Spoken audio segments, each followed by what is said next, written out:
చిన్న పెద్దమ్మ వాళ్ళ ఇంటికి పోయాం. ఇది బస్.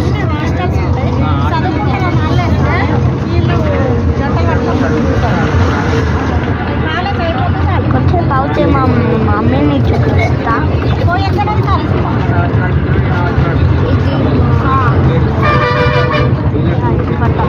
ఇదిగోండి మా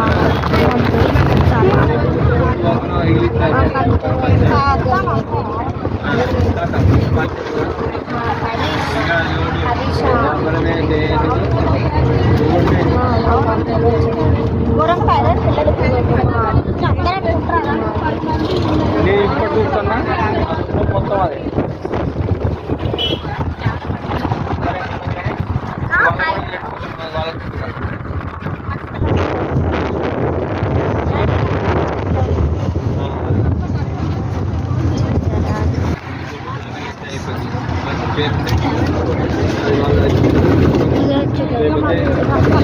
అదే ఆలోచించాలి.